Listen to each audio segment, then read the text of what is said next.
Há dores que não gritam, apenas se sentam ao nosso lado e esperam. Elas vivem nos intervalos das palavras, no espaço entre uma resposta rápida e uma verdade que nunca foi dita.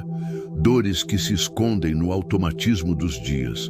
Quando você acorda, cumpre o que precisa ser feito, sorri no automático, mas sente que há algo não resolvido ali, no fundo. É o silêncio. Não o silêncio calmo da meditação, mas o outro. O que pesa.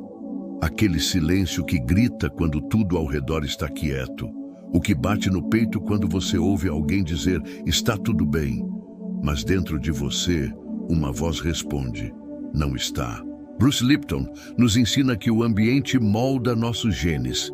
Mas o que dizer quando o ambiente é interno? Quando o nosso próprio mundo emocional se torna tóxico e ainda assim o corpo precisa sobreviver. Cada pensamento não expressado, cada emoção ignorada, cada mágoa engolida, tudo isso vira química. E essa química se transforma em linguagem, sintomas, cansaços, ansiedades, afastamentos. Joe Dispenza reforça que cada emoção não curada se torna um programa inconsciente, um padrão que se repete no silêncio da nossa biografia. E quando não damos voz à alma, o corpo acaba falando em seu lugar. Você não está sozinho por sentir isso. Este vídeo não é um manual, nem um conselho pronto. É uma travessia, um espaço seguro para olhar para o que dói, sem medo, com filosofia, ciência e alma.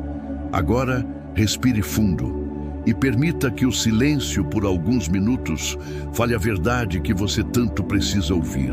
A solidão mais profunda não é a de quem está só, é a de quem está cercado, mas invisível. Você já se sentiu assim? Em um jantar em família, em uma reunião de trabalho, em meio a amigos, e ainda assim, como se estivesse em uma sala vazia, apenas com seus pensamentos ecoando dentro do peito. Essa é a solidão emocional. Não tem forma nem explicação clara, mas pesa como se carregássemos uma âncora invisível. Ela surge quando sentimos que ninguém nos vê de verdade, quando o que sentimos parece grande demais para caber em palavras, ou pequeno demais para merecer atenção. Ela nasce do acúmulo de deixa pra lá, não é nada, isso passa. Epicteto, filósofo estoico, dizia: o que nos fere não são os eventos em si, mas o juízo que fazemos deles. Na solidão emocional, esse juízo se torna um juiz cruel. A mente, sem espelhos externos, começa a distorcer as imagens internas. Nos convencemos de que sentir demais é fraqueza, que calar é maturidade, que estar só é natural. Mas não é. Somos biologicamente programados para a conexão. Nosso cérebro se acalma ao ser escutado. Nosso sistema nervoso se regula no toque, no olhar, no acolhimento. A ausência disso não é neutra, é um veneno lento. Neurocientificamente, a solidão crônica ativa áreas do cérebro associadas à dor física. O cérebro entende o isolamento como uma ameaça à sobrevivência. Por isso, a sensação de vazio, de opressão no peito, de sufoco, mesmo quando tudo está normal.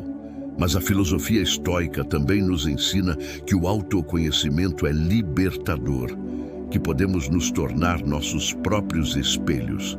Não por orgulho, mas por consciência. Olhar para essa solidão sem medo é o primeiro passo para curá-la. Não se trata de preencher o vazio com distrações, mas de habitar o espaço interno com presença.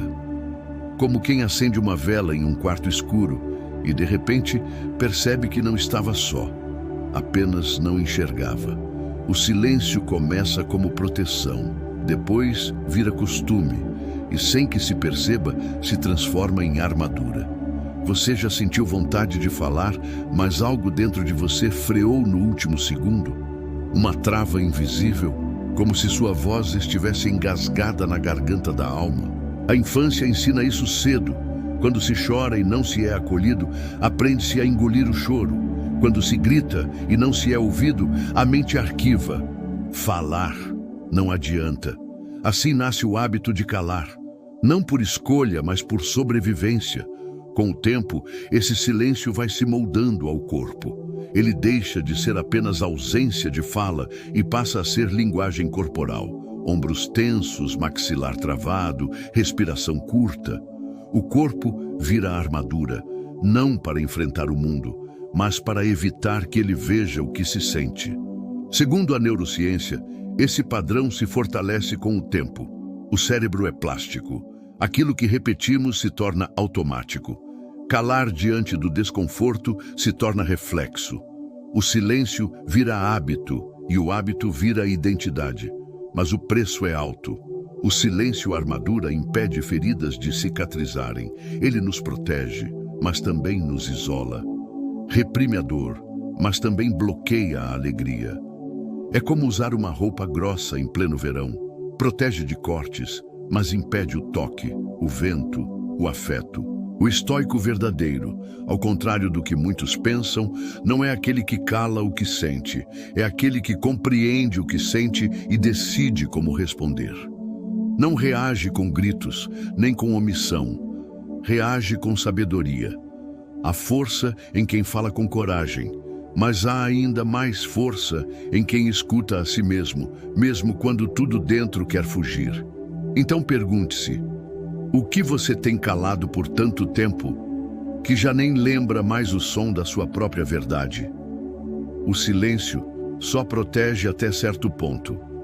Depois disso, vira cela. O corpo nunca mente. Ele sussurra antes de gritar, dá sinais antes de adoecer e quase sempre fala a verdade que a mente insiste em calar. Você já acordou com uma dor inexplicável?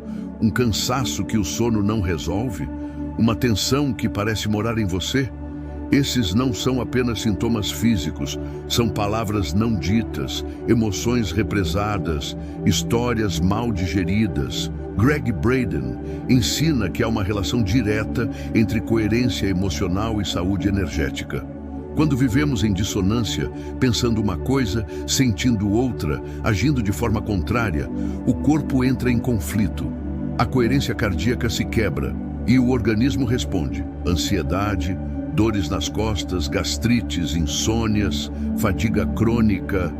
Em muitos casos, não são doenças, são mensagens. Mensagens de uma alma exausta por tentar parecer forte, de um coração cansado de esperar ser ouvido, de um ser humano inteiro tentando se comunicar com ele mesmo. A filosofia estoica não ignora o corpo. Pelo contrário, Marco Aurélio, imperador e filósofo, escrevia em seus diários sobre as dores do corpo como parte do caminho da alma. Para ele, observar o que se sente é uma prática de presença, de lucidez. Por isso, ao invés de silenciar os sintomas com remédios e distrações, experimente escutá-los. O que sua insônia está tentando dizer? O que essa dor no peito tenta lembrar? Que emoção ficou congelada aí, esperando espaço para existir? O corpo fala, e às vezes ele é o único que ainda está tentando salvar a alma do esquecimento. A desconexão não acontece de uma vez. Ela se instala devagar, quase imperceptível, como uma névoa que vai cobrindo o espelho da alma, até que um dia não nos reconhecemos mais. Vivemos cercados de estímulos, tarefas, compromissos. Respondemos mensagens, cumprimos prazos, sorrimos para fotos. Mas dentro há um vácuo, um espaço onde algo essencial parece ter sido esquecido.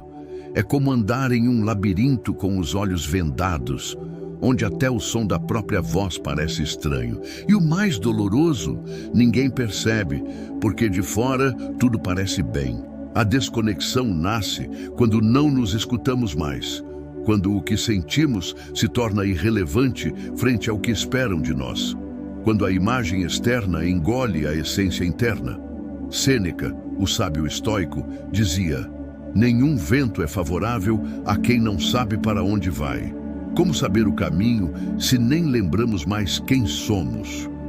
A desconexão emocional é também uma desconexão espiritual, porque o espírito só habita plenamente um corpo que se reconhece como morada.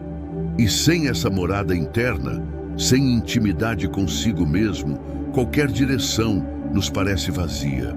A neurociência mostra que reconexão emocional ativa regiões do cérebro ligadas à criatividade, empatia e bem-estar. Quando nos reconectamos com nossas emoções verdadeiras, a biologia responde, o corpo se alinha, a mente clareia, a alma respira. Mas reconectar-se exige coragem. Coragem para ficar em silêncio, não o silêncio da fuga, mas o da escuta. Coragem para desaprender personagens e reaprender verdades. Pergunte-se, com sinceridade, você se reconhece no que tem vivido? Ou está apenas sobrevivendo dentro de uma versão que aprendeu a representar? A alma não quer performance, ela quer presença. A cura verdadeira não chega com estardalhaço. Ela não entra pela porta da frente, gritando mudanças e exigindo revoluções. Ela sussurra, toca leve, espera ser notada. A maioria das transformações não começa com grandes gestos, mas com um momento quase imperceptível. Aquele instante em que você se escuta com sinceridade. Quando pela primeira vez em muito tempo decide não fugir de si mesmo. Neville Goddard dizia que o mundo externo é um espelho do mundo interno e que a imaginação não é uma fantasia, é uma força criadora. Quando começamos a visualizar um estado diferente, de paz, de clareza, de integração, estamos plantando sementes no solo fértil do subconsciente. A cura não se dá por fórmulas prontas, mas por reconexão. Ela começa quando paramos de lutar contra a dor e decidimos compreendê-la. Quando o silêncio já não é mais uma armadura, mas um espaço sagrado de escuta. Quando escolhemos substituir a dureza da crítica pela delicadeza da compaixão. A filosofia estoica oferece um mapa para isso. Ela ensina que não controlamos os eventos externos, mas podemos moldar a forma como os interpretamos. Que a paz não vem da ausência de problemas, mas da clareza diante deles. E a neurociência confirma. Ao mudar nossos pensamentos, nossas emoções se alteram. Ao transformar nosso foco, o cérebro reorganiza seus circuitos. Ao cultivar novos estados internos, todo o corpo responde com regeneração. Por isso, a cura é um gesto silencioso, um perdão sussurrado, um respirar mais consciente, um olhar no espelho com menos julgamento e mais presença. A cura começa quando o silêncio deixa de ser prisão e se torna oração. Nem todo silêncio é ausência. Alguns silêncios são úteros, espaços onde novas verdades começam a ser gestadas. Durante muito tempo, talvez você tenha acreditado que calar era sinal de força, que engolir o que sente era maturidade, que suportar tudo em silêncio era nobre. Mas hoje, talvez possa reconhecer que esse silêncio também fere, também pesa, também pede libertação. Bruce Lipton nos lembra. O ambiente, interno ou externo, molda nossa biologia. O que pensamos, o que sentimos, o que decidimos escutar, tudo isso constrói, a cada instante, a realidade em que habitamos. E essa realidade pode ser prisão ou possibilidade. Se o seu silêncio até agora foi uma forma de sobrevivência, que a partir de hoje ele seja um espaço de renascimento. Joe Dispenza reforça que somos neuroplasticamente capazes de nos reinventar, de apagar velhos roteiros mentais e criar novos caminhos. Mas isso só é possível quando ousamos escutar aquilo que até hoje preferimos silenciar. A filosofia estoica nos guia com firmeza. Não controlamos tudo, mas podemos ser senhores de nós mesmos. E ao fazermos isso, mesmo no meio do caos, encontramos paz. Então, se sua alma tem gritado em silêncio, escute-a. Se sua dor tem falado através do corpo, acolha-a. Se sua verdade tem se escondido atrás de sorrisos, convide-a a voltar. Porque o verdadeiro caminho não começa com barulho. Começa com um gesto calmo. Um silêncio diferente, um sussurro que, aos poucos, se torna voz. E quando você se escutar com profundidade, o mundo também começará a ouvir.